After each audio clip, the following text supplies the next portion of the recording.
বাংলাদেশে হিন্দু যুবক খুনের প্রতিবাদের ঢেউ এ রাজ্যেও গতকাল বেগবাগানে বঙ্গীয় হিন্দু জাগরণের বিক্ষোভে যে ধুন্ধুমার তৈরি হয় এবং সেই ঘটনায় ১৯ জন ধৃত, সেই ধৃতদের আজকে যখন আলিপুর আদালতে পেশ করা হচ্ছিল তখন আদালত চত্বরেও উত্তেজনা তৈরি হয়। প্রিজন ভ্যানের ভিতর থেকে স্লোগান দেন ধৃতরা। গতকাল বঙ্গীয় হিন্দু জাগরণের বিক্ষোভে রণক্ষেত্রের চেহারা ছিল বেগবাগান।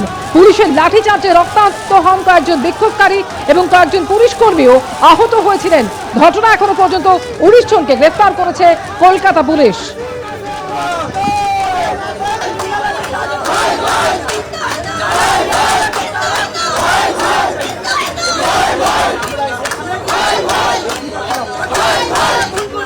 বাংলাদেশে হিন্দু যুবকের খুনের প্রতিবাদে বিক্ষোভ দেখানোর সময় যে ১৯ জনকে গ্রেফতার করা হয় তাদের আজকে কোর্টে তোলা হচ্ছে এবং এই সময় আমরা দেখতে পাচ্ছি বিক্ষোভ চলছে, স্লোগানিং চলছে। আলিপুর কোর্ট লকআপের সামনে বিজেপি কর্মী সমর্থকরা তারা কিন্তু বিক্ষোভ দেখাচ্ছেন এবং যে সময় সেই ১৯ জনকে নিয়ে আসা হয় আমরা দেখতে পাচ্ছি গতকাল বঙ্গীয় হিন্দু জাগরণের বিক্ষোভের সময় কিন্তু রণক্ষেত্র হয়ে উঠেছিল বেগবাগান এলাকা এবং পুলিশের সঙ্গে ধস্তাধস্তি এবং সেই সময় কিন্তু কয়েকজন বিক্ষোভকারীরা আহত হয়েছিল, তাদের উপরে লাঠিচার্জ করা হয়েছিল। সেই ঘটনায় ১৯ জনকে গ্রেফতার করা হয় এবং আজকে যখন তাদের আলিপুর কোর্টে তোলা হচ্ছে সেই সংগঠনের বিভিন্ন সমর্থকরা তারা কিন্তু বিক্ষোভ দেখাচ্ছেন। মমতা সরকার, তৃণমূল সরকার পশ্চিমবঙ্গে যে জিহাদি রাজ্য আরম্ভ করেছে আমরা তার বিরুদ্ধে আমরা হিন্দুরা আজকে আছে ভেবেছি। আমাদের নিঃশর্ত মুক্তি দিতে হবে। আমাদের ২১ জনকে এখনো পর্যন্ত এই কলকাতা পুলিশ নন অ্যাভেলেবল সেকশনে অ্যারেস্ট করে রেখেছে। ১৮ জন, তার মধ্যে মহিলা আছে, বয়স্ক লোক আছে। কি নির্লজ্জ পুলিশ! ১৯ জনকে কোর্ট লকআপে তোলা হচ্ছিল। একদিকে যেমন প্রিজন ভ্যানের ভেতর থেকে যাদের গ্রেফতার করা হয়েছে তারা স্লোগান দিচ্ছিলেন এবং বাইরে হিন্দু জাগরণ মঞ্চের যে কর্মী সমর্থকরা তারা কিন্তু বিক্ষোভ দেখাচ্ছিলেন, স্লোগান দিচ্ছিলেন। এই সময় কিন্তু আমরা দেখতে পাচ্ছি ঠিক লকআপের সামনে এখনো কিন্তু বিক্ষোভ চলছে এবং তাদের একটাই দাবি যে নিঃশর্ত তাদের কিন্তু রিলিজ করতে হবে। ক্যামেরায় উজ্জ্বলের সঙ্গে প্রকাশ সেনা, এবিপি আনন্দ, কলকাতা। বাংলাদেশে দীপু দাস খুনের ঘটনায় প্রতিবাদের আঁচে রাজ্যে এবং গতকাল যে বিক্ষোভ দেখানো হয় বঙ্গীয় হিন্দু জাগরণের তরফ থেকে সেই ঘটনায় ১৯ জনকে গ্রেফতার করা হয় এবং আজকে আদালতে পেশের সময়ও উত্তেজনা তৈরি হয়, স্লোগান দেন ধৃতরা এবং এখনো পর্যন্ত শুনানি শেষ হয়েছে বলে খবর পাওয়া যাচ্ছে। রায়দান আপাতত স্থগিত রেখেছেন বিচারক।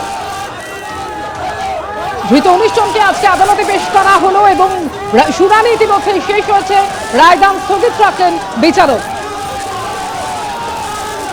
সুকান্ত মুখোপাধ্যায় মুহূর্তে সরাসরি আমাদের সঙ্গে রয়েছেন। সুকান্ত, এখনো পর্যন্ত যা খবর, শুনানি ইতিমধ্যেই শেষ হয়েছে এবং রায়দান স্থগিত রেখেছেন বিচারক।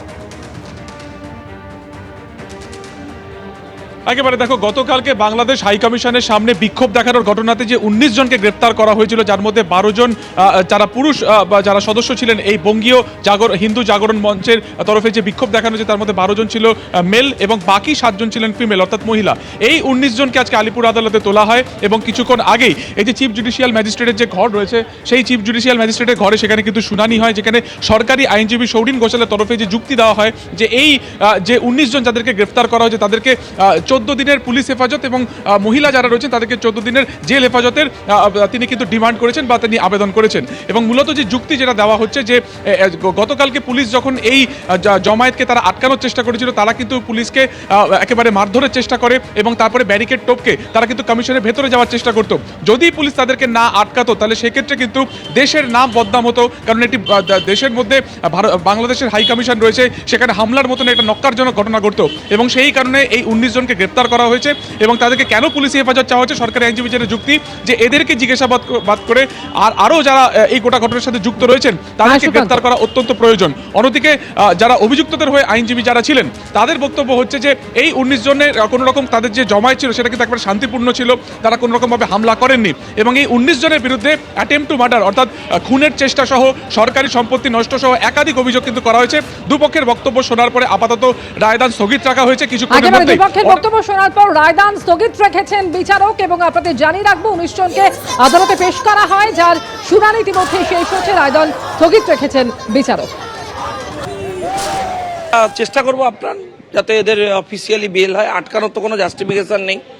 এখন আমি এইটা বুঝতে পারছি না যে সরকারের হঠাৎ করে এত বাংলাদেশের ওই যারা যে সরকার হিন্দুদের হত্যা করছেন তাদের প্রতি এত ভালোবাসা কেন দেখাতে হচ্ছে? কি এমন মামলা যার জন্য তুলে নিয়ে রাতে কাস্টাডিতে রেখে দিচ্ছে হচ্ছে, মানে মহিলাদের যাদের বাচ্চারা আছে তাদেরকে?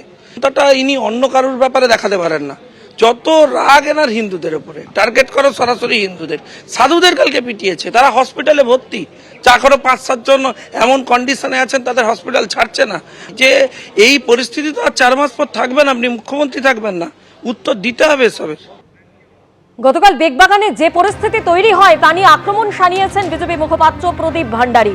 তিনি যে কথা বলেছেন যে ভোট ব্যাংকের জন্য কলকাতায় বিক্ষোভ, চাক্কা জ্যামের অনুমতি দেন মমতা বন্দ্যোপাধ্যায়, অন্যদিকে হিন্দুদের উপর লাঠিচার্জ করা হয়, এটাই সাম্প্রদায়িক মডেল বললেন বিজেপি মুখপাত্র। অন্যদিকে পাল্টা আক্রমণ শানিয়েছেন তৃণমূল মুখপাত্র অরূপ চক্রবর্তী।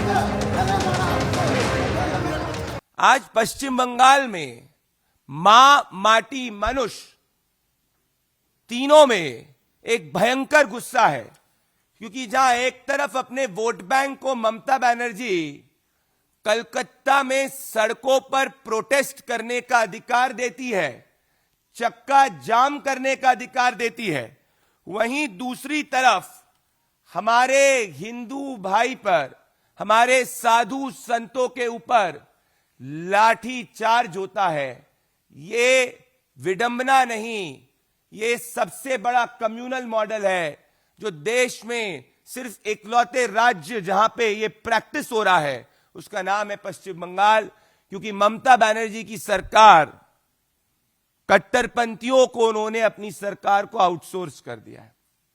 গতকালকে কলকাতায় বাংলাদেশ হাই কমিশনের সামনে যখন অশান্তি চলছিল তখন সঙ্গত কারণেই কলকাতা পুলিশ বাংলাদেশ হাই কমিশনের সামনে ক্লিয়ার করার জন্য ব্যারিকেডিং করে এবং অশান্ত জনতাকে রোখার জন্য ন্যূনতম বল প্রয়োগ করা প্রয়োজন সেটুকু করেছে। তাতে আজকে দেখলাম বিজেপির কেন্দ্রীয় নেতৃত্ব তারা বড় বড় ডায়লগ দিতে শুরু করলেন। তো আপনার দিল্লি পুলিশ কার? অমিত শাহের। দিল্লির সরকার কার? বিজেপি, রেখা গুপ্ত। কেন্দ্রীয় সরকার কার? আপনার নরেন্দ্র মোদীর। তাহলে দিল্লিতে যখন বাংলাদেশ হাই কমিশনের সামনে এই একই ঘটনা ঘটলো, দিল্লিতে অমিত শাহের পুলিশ ঠিক কী কাজটি করলো? ওই একইভাবে লাঠিচার্জ করে বের করেছে।